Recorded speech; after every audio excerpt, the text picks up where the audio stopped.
besides being in Little Feat, Fred and Billy have been on hundreds and hundreds of sessions, man. Yeah. Like all kinds of stuff you wouldn't believe. Like Billy played piano on that country tune, "Looking for Love in All the Wrong Places." Seriously? Yeah, man. I did not know that. And Fred played on like a Rhinestone Cowboy by Glenn Campbell and. No lie. Oh yeah, man. Yeah, like hundreds of sessions. Now you're making me realize my, lack of knowledge in some areas. But I've got homework to do now. That's it. We all do all the time. There's always homework to do. Isn't that cool? It's one of the greatest things about playing drums. It's what keeps us going, man. There's always something to work on, and if you're lucky enough to have a situation where you can do your thing, and feel good that you've every night that you've done the best job you can do, and and realize you're there is to support the band, and play for the band, and lay the foundation for the rest of them to do their thing. And when it's happening, everybody comes off the stage kind of high five, and that was a good one, Excellent. Fantastic. So, Well, I was going to ask then, conversely, if there was one that you guys wished you could reel back in and do again, but I think I can't even remember the one we were talking about, which was supposed to be the best. I do remember the first night of my first gig when I was getting ready to walk out on stage, and they announced us. We were at the Capitol Theater in Port Chester, New York, and as I took the first step to walk to the stage, I heard this voice in my head go, "Man, you're playing drums in Little Feat."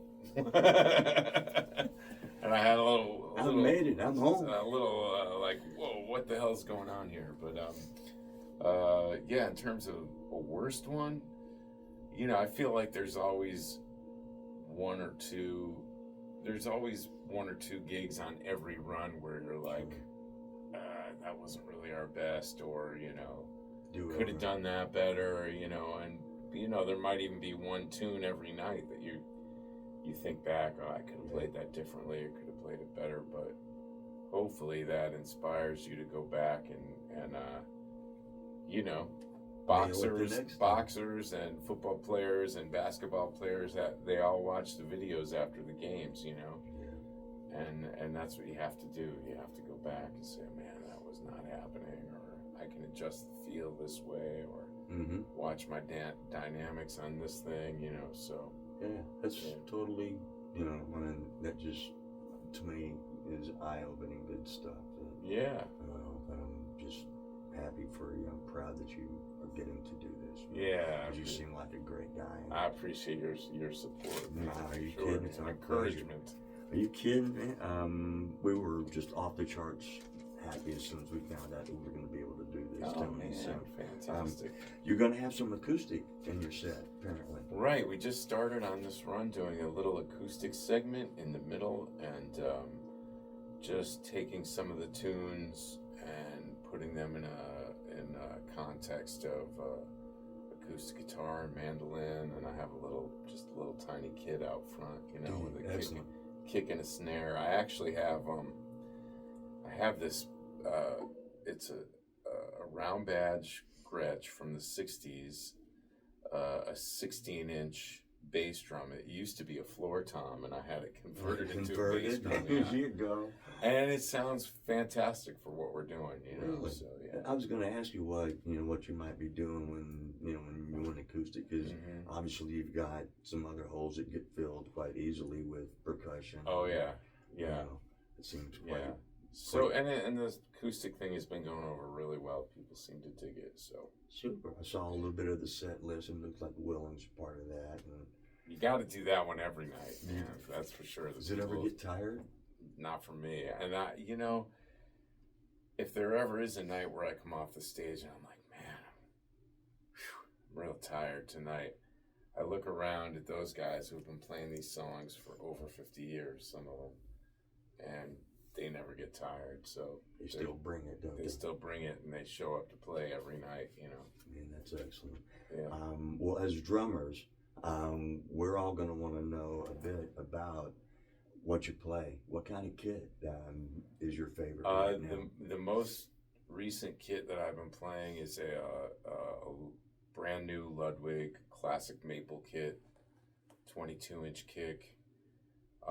And for the first time since I was a kid, I have 10, 12, and 13 up top. 13? Yep. Excellent. And a 14 and a 16 on the bottom. So sweet. The biggest kit that I've had probably since I was about 12 years old or 13. Man, you're a little feet. You gotta, Well, an interesting thing that I found out about Richie Hayward, because I always thought of him as being having such a great feel and a great groove and being funky and swampy. Yeah.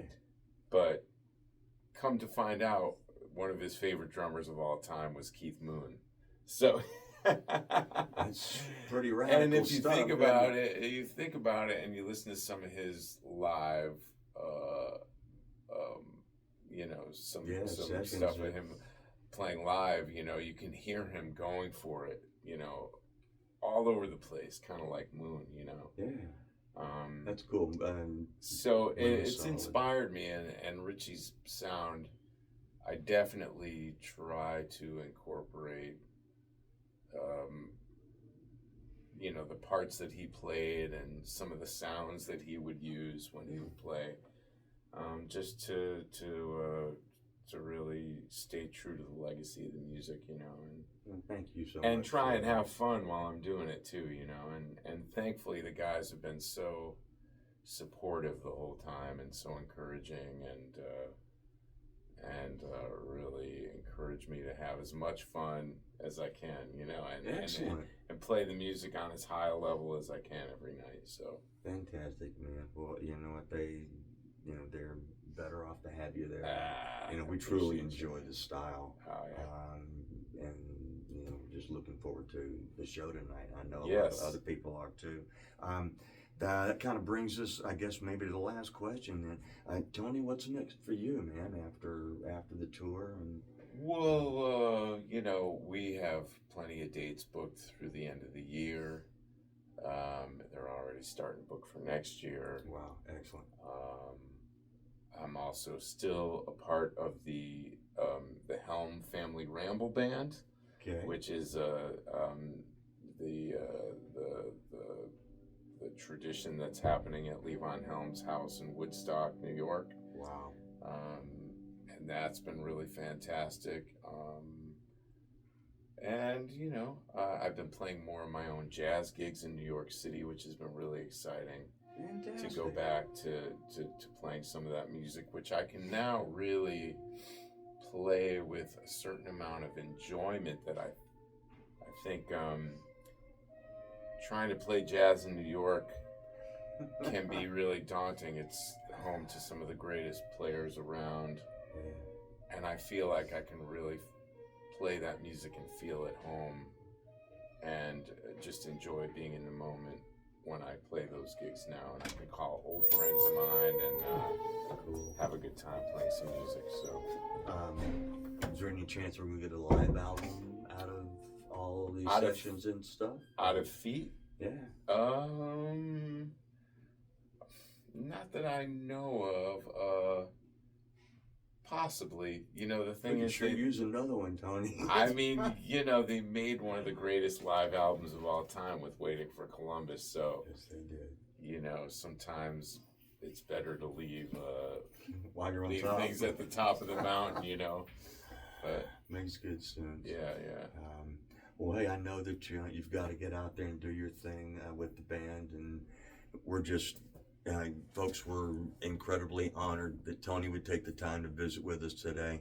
And, man, what else can I say? What a pleasure talking to you, bro. Yeah, thank you so much, man. Yeah. Well, folks, stay tuned. There will be more interviews to come. And just have a blessed day. Safe travels to everyone. Thank you very much for your time. Fantastic, man.